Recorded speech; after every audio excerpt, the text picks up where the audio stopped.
오늘 이 본문을 가지고 나의 달려온 길이라는 제목으로 함께 은혜를 나누고자 합니다. 오늘은 송구영신 예배로 하나님께 영광을 올려드리고 있습니다. 먼저 지난 1년 동안 우리 복음의 장로교회를 인도하신 하나님께 영광을 올려드립니다. 우리가 드린 예배를 기뻐 받으시고 우리에게 은혜를 베풀어 주신 하나님께 영광을 올려드립니다. 또한 올 한 해 성도님들을 지켜주시고 성도님들의 가정에 평안을 주셨음을 감사를 드립니다. 사랑하는 가족들을 보살펴 주시고 함께 동락하게 하시니 감사를 드립니다.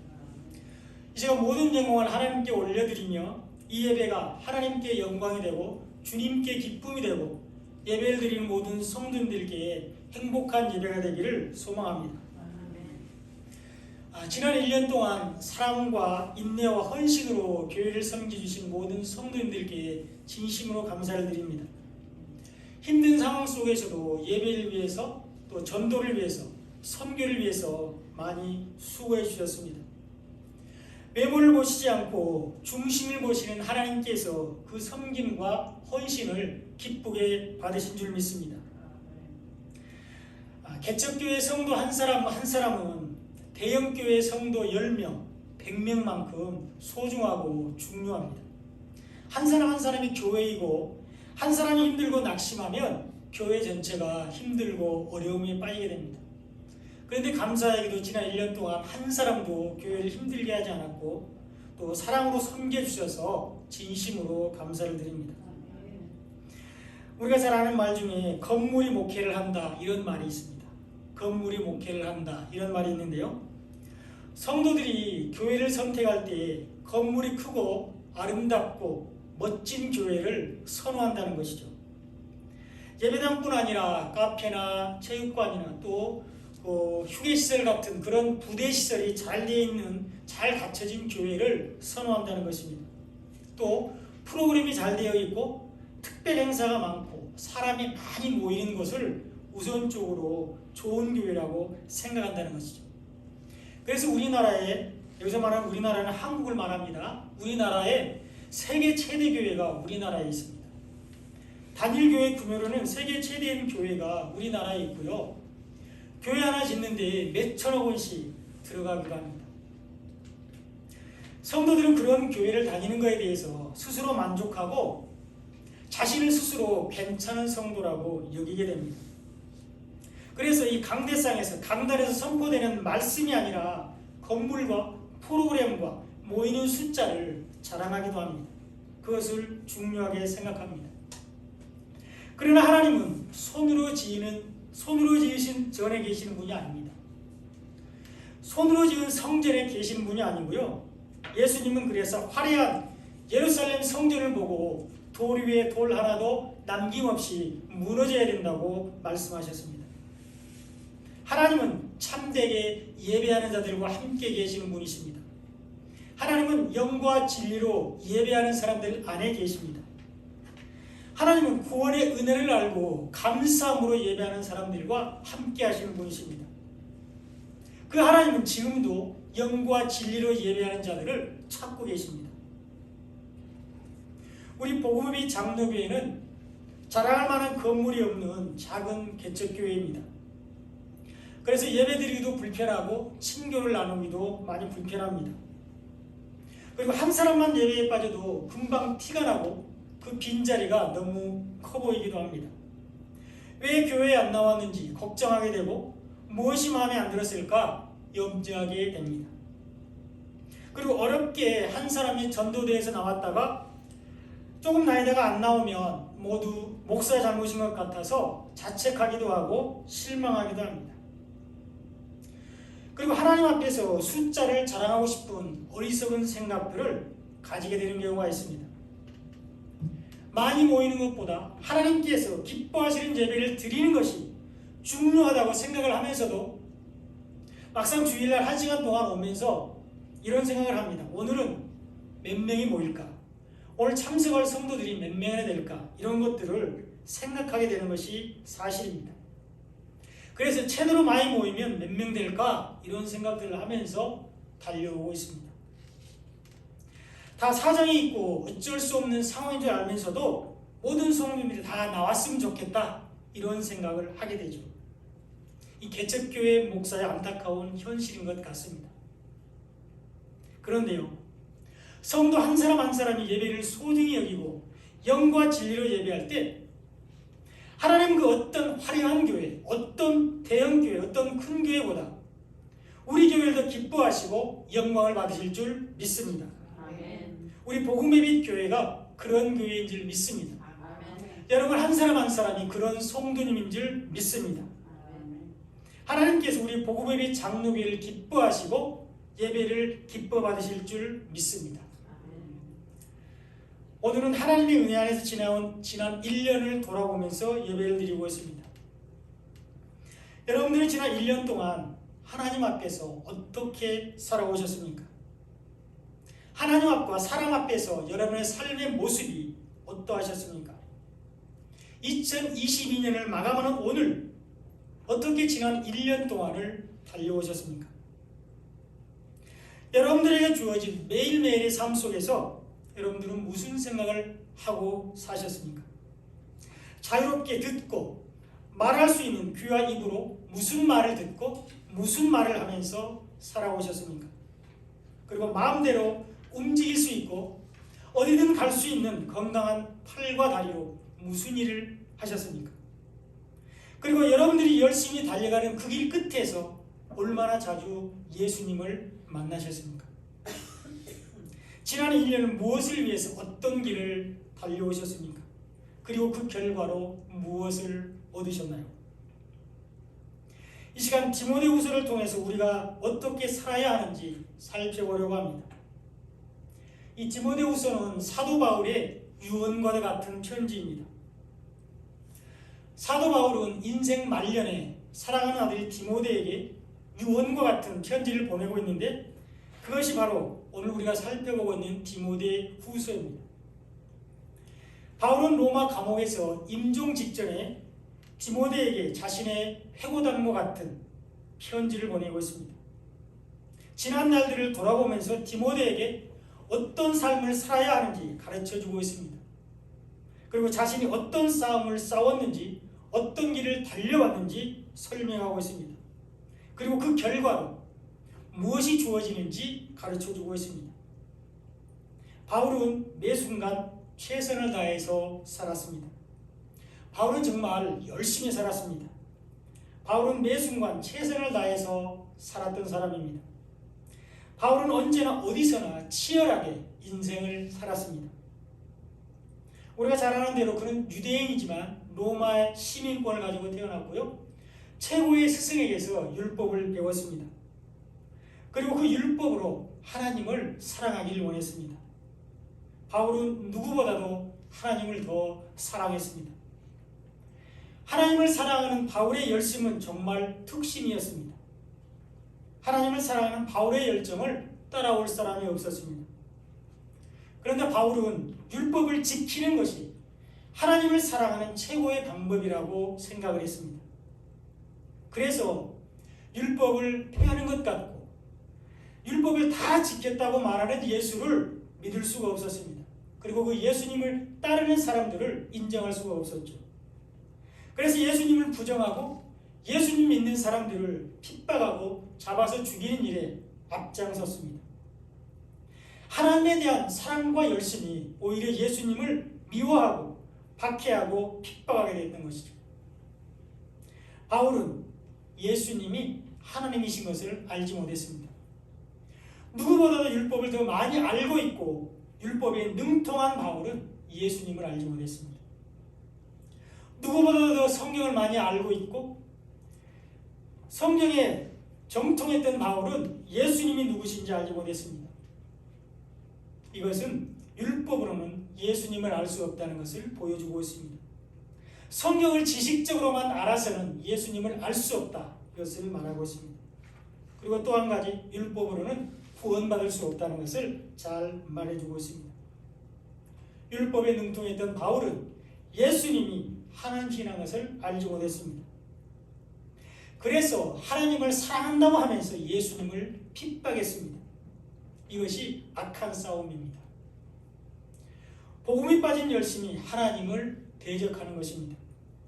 바울은 하나님을 위해서 열심을 냈지만 그것이 하나님을 대적하는 것인 줄 몰랐습니다. 바울의 율법적인 열심이 하나님을 대적하고 예수님을 핍박하게 되었습니다. 말씀에 의지하지 않는 인간적인 열심이 하나님을 대적할 수 있습니다. 그리고 복음에 근거하지 않고 자기 속에는 옳은 열심이 예수님을 핍박할 수 있습니다. 그러므로 열심히 하는 건 좋은데 무작정 열심히 하는 것은 위험합니다. 제대로 알지 못하고 열심히 하는 것은 오히려 해가 될 수 있다는 것입니다. 그래서 바울은 고린도전서 14장 34절에서 여자는 교회에서 잠잠하라 이렇게 말을 했고요. 또 디모데전서 2장 11절에서는 여자는 일체 순종함으로 조용히 배우라 이렇게 말을 했습니다. 여기서 말하는 여자는 교회를 상징하기도 하죠. 그렇지만 또한 말씀을 잘 모르는 사람들을 여자라 그럽니다. 그런 의미에서 성경에서 온전한 남자는 예수님밖에 없습니다.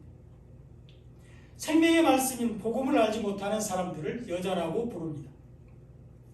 이 바울도 다메섹으로 가는 길에서 복음이신 예수님을 만나기 전에는 바울 자신도 여자였습니다.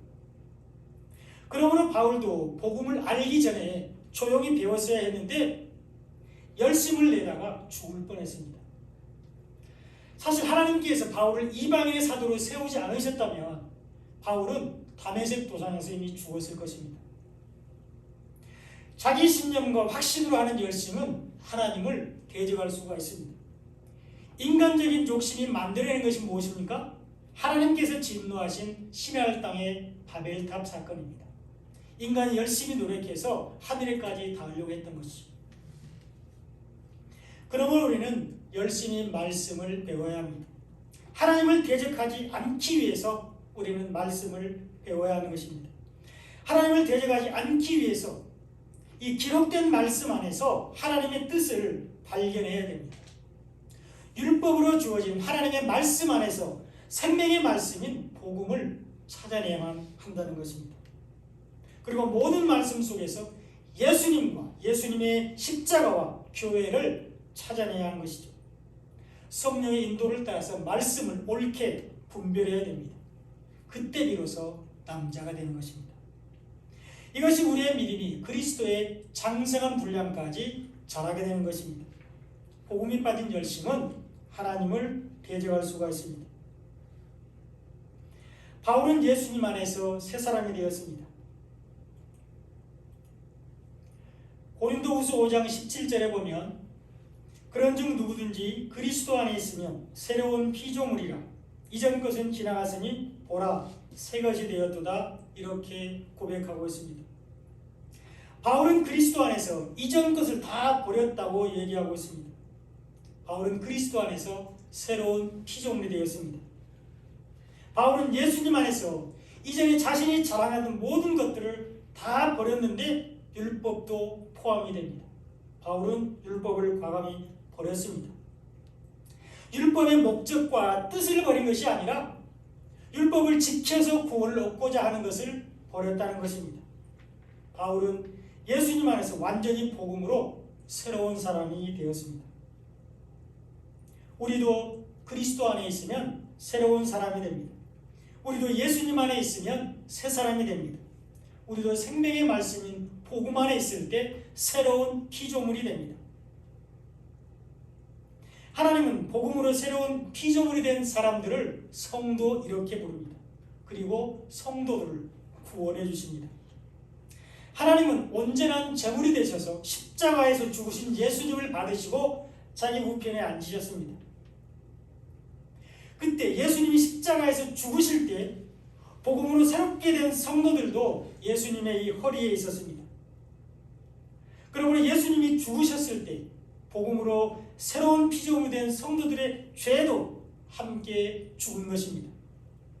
그리고 예수님이 사망 권세를 이기시고 부활의 첫 열매가 되셨기 때문에 예수님의 허리에 있는 복음으로 새롭게 된 성도들도 부활하게 됩니다.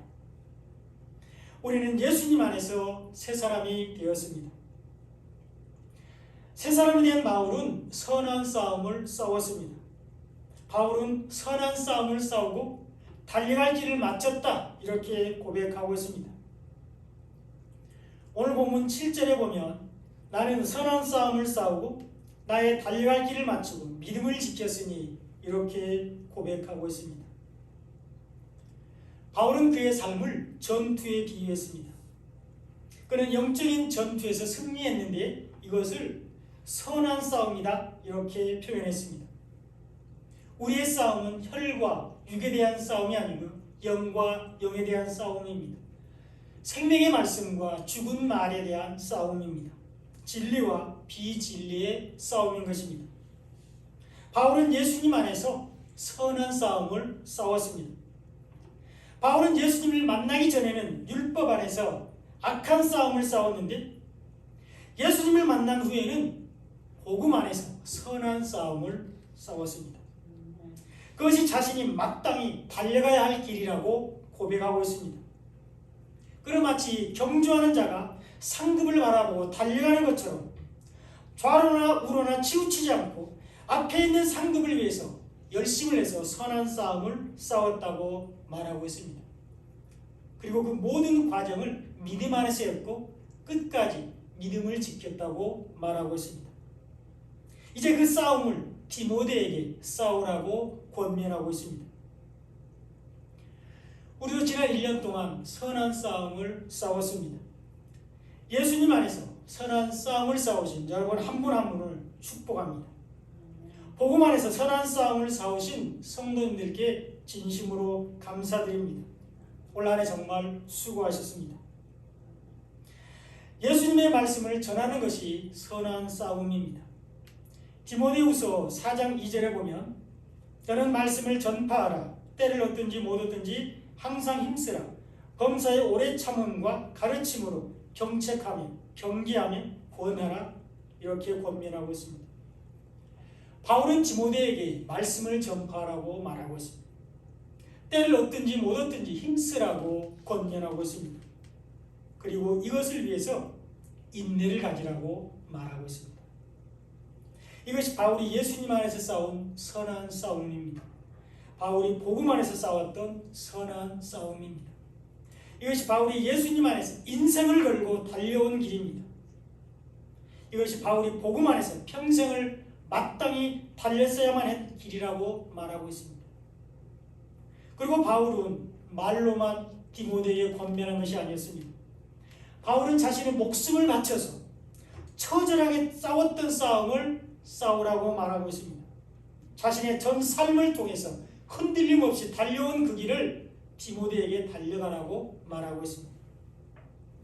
예수님의 말씀을 전하는 것이 선한 싸움입니다. 생명의 말씀인 복음을 전하는 것이 선한 싸움입니다. 이것이 예수님께서 모든 성도들에게 마지막으로 하신 명령입니다. 마태복음 28장 19절로 20절에 보면 그러므로 너희는 가서 모든 민족을 제자로 삼아 아버지와 아들과 성령의 이름으로 세례를 베풀고 내가 너희에게 분부한 모든 것을 가르쳐 지키게 하라. 볼지어다 내가 세상 끝날까지 너희와 항상 함께 있으리라. 이렇게 말씀하셨습니다. 바울은 예수님이 이 명령을 철저하게 지켰고 디모데에게도 이 명령을 지키라고 말하고 있습니다. 이것이 자신이 일생 동안 목숨을 걸고 싸웠던 선한 싸움입니다. 그리고 평생 동안 쉬지 않고 달렸던 마땅히 달려야만 했던 길이라고 말하고 있습니다. 예수님의 말씀을 전하는 것이 선한 싸움입니다. 생명의 말씀인 복음을 전하는 것이 선한 싸움입니다. 이 명령에 순종해서 우리도 지난 1년 동안 열심히 예수님을 전했습니다. 이 말씀을 따라서 부지런히 우리도 생명의 말씀인 복음을 전했습니다. 지난 1년 동안 우리는 열심히 선한 싸움을 싸웠습니다. 비록 당장 눈앞에 보이는 열매가 없을지라도 우리가 전한 복음이 좋은 땅에 떨어진 씨앗이 되어서 하나님의 정하신 때가 되면 싹이 나고 자라서 열매를 맺을 줄 믿습니다. 우리가 선을 행하다가 예수님을 전하다가 복음을 전하다가 낙심하고 포기하지 않으면 때가 되면 거두게 된다는 것입니다. 우리가 복음을 전한 그 사람들이 하나님의 뜻 안에서 하나님의 자녀가 될 줄로 믿습니다. 지난 1년 동안 예수님을 전하기 위해서 수고하셨습니다. 복음을 전하신 여러분들을 축복합니다. 전도자의 직무를 다하는 것이 선한 싸움입니다. 오늘 본문 5절에 보면 그러나 너는 모든 일에 신중하여 고난을 받으며 전도자의 일을 하며 내 직무를 다하라 이렇게 말씀하고 있습니다. 바울은 디모데에게 전도자의 일을 하라고 권면하고 있습니다. 그것이 디모데가 해야 될 직무라고 말하고 있습니다. 전도자의 직무를 다하는 것이 선한 싸움입니다. 바울은 디모데에게 그 길을 달려가라고 말하고 있습니다.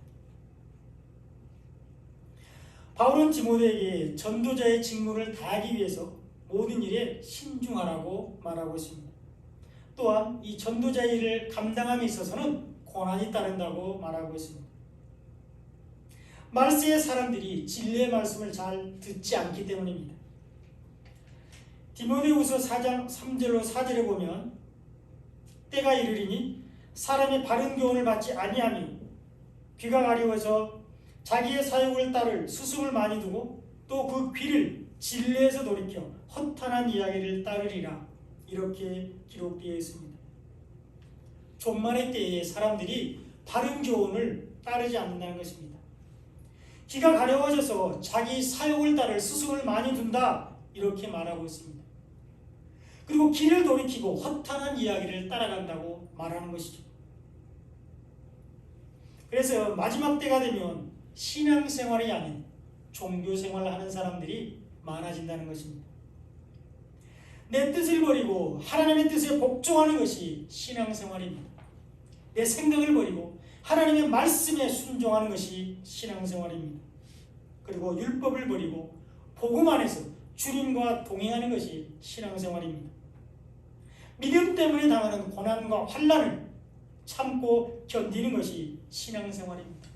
그리고 이 땅의 복이 아닌 하늘의 신령한 복을 소망하는 것이 신앙생활입니다. 그러나 내 뜻을 이루기 위해서 하나님을 믿는 사람들이 있습니다. 이것이 종교생활입니다. 하나님의 말씀보다 내 생각에 따라서 믿음 생활하는 사람들이 있습니다. 이것이 종교생활입니다. 내적이고 영적인 신령한 복이 아닌 이 땅의 복을 바라고 믿음 생활하는 사람들이 있습니다. 이것이 종교생활입니다. 그러나 우리는 지난 1년 동안 종교생활이 아닌 신앙생활을 하기 위해서 애를 썼습니다. 때로는 우리의 나약함 때문에, 때로는 우리의 욕심과 탐심 때문에 넘어지고 실패할 때도 있었지만 그리스도의 무조건적인 사랑 안에서 다시 일어나서 하나님께로 갔습니다. 복음 안에서 우리의 잘못을 책망하지 않으시는 예수님께 나아갔습니다. 이것이 신앙생활입니다. 지난 1년 동안 종교생활이 아닌 신앙생활을 하시기 위해서 애쓰신 여러분들을 축복합니다. 설교를 통해서 성경 공부를 통해서 또 새벽기도를 통해서 귀에 못이 박히도록 복음에 대해서 들으시느라고 고생하셨습니다. 일만 열면 복음이라고 해서 또 그 얘기야 그런 생각이 들었을 것입니다. 근데 이 목사 혼자만의 착각인지 모르지만 지금은 교회를 처음 시작했을 때보다는 이 복음이라는 단어에 조금 더 익숙해지고 복음을 깨닫게 되시는 것 같아서 감사하게 생각합니다. 하나님께서 예수님을 통해서 우리를 구원하신다는 말씀이 복음입니다. 예수님께서 우리를 구원하시기 위해서 이 땅에서 하신 말씀이 바로 복음입니다. 그리고 율법 안에 감추어진 하나님의 뜻이 복음입니다. 문자로 기록된 말씀 안에 감춰진 창세전의 하나님의 구원 계획이 바로 복음입니다. 이 복음을 받아들이고 끝까지 지키고 그 복음을 전하는 것이 하나님이 기뻐하시는 신앙생활입니다. 이 복음 안에서 주님과 동행하는 것이 바로 신앙생활입니다. 믿음 안에서 선한 싸움을 싸우고 달려갈 길을 마친 사람들이 의의 면류관을 받게 됩니다. 오늘 본문 8절에 보면 이제 후로는 나를 위하여 의의 면류관이 예비되었으므로 주 곧 의로우신 재판장이 그날에 내게 주실 것이며 내게만 아니라 주의 나타나심을 사모하는 모든 자에게노니라. 이렇게 기록되어 있습니다. 예수님을 만나기 전에 바울은 예수님을 부정하고 예수 믿는 사람들을 열심히 박해했습니다. 복음을 알기 전에 바울은 율법으로 성도들을 핍박하고 재판에 넘겼습니다. 스데반 집사가 유대인들에게 돌에 맞아 죽을 때 그것을 당연하게 여기고 그들의 옷을 지켜주었습니다. 그러나 그리스도의 사랑 안에서 새 사람이 된 바울은 오직 선한 싸움을 싸웠습니다. 복음으로 새롭게 된 바울은 한평생 복음을 전하는 걸음을 멈추지 않았습니다. 바울은 한순간도 믿음을 잃지 않고 믿음을 끝까지 지켰습니다. 바울은 선한 싸움을 싸우고 달려갈 길을 마쳤고 믿음을 지켰습니다. 그런 바울을 위해서 의로우신 재판장이 의의 면류관을 예비하셨다고 말씀하고 있습니다. 그리고 예수님의 다시 오심을 기다리는 우리들에게도 주신다고 말씀하고 있습니다. 그리스도 안에서 부활의 소망을 가진 모든 성도들에게 주실 것입니다. 바울처럼 선한 싸움을 싸우고 달려갈 길을 가며 믿음을 지키는 사람들에게 의의 면류관을 주십니다. 사랑하는 여러분, 지난 1년 동안 작고 열악한 개척교회를 섬기시느라 고생하셨습니다. 올 한 해 동안 종교생활이 아닌 참된 신앙생활 하시느라 수고하셨습니다. 지금까지 선한 싸움을 싸우고 마땅한 길을 달려가며 믿음을 지키시느라 애쓰셨습니다. 그런 여러분들을 위해서 하늘에 의의 면류관이 예비되어 있습니다. 그것을 받는 날이 언제인지 우리는 알 수 없지만 오늘이 그날이라는 마음으로 하루하루를 살 때에 그날에 의로우신 재판장이 우리에게 주실 것입니다. 그 영광의 날을 바라보며 주님 다시 오실 때까지 주님 앞에서는 그날까지 범사에 오래 참고 모든 일에 신중하며 고난 중에서도 믿음을 잃지 않는 삶을 사시기 바랍니다. 선한 싸움을 싸우고 전도자의 일을 하며 하나님께서 맡겨주신 직무를 잘 감당하시는 삶을 살아가시기 바랍니다. 이것이 지난 1년 동안 우리가 달려온 길이며 앞으로도 마땅히 달려가야 될 길입니다. 기도드리겠습니다.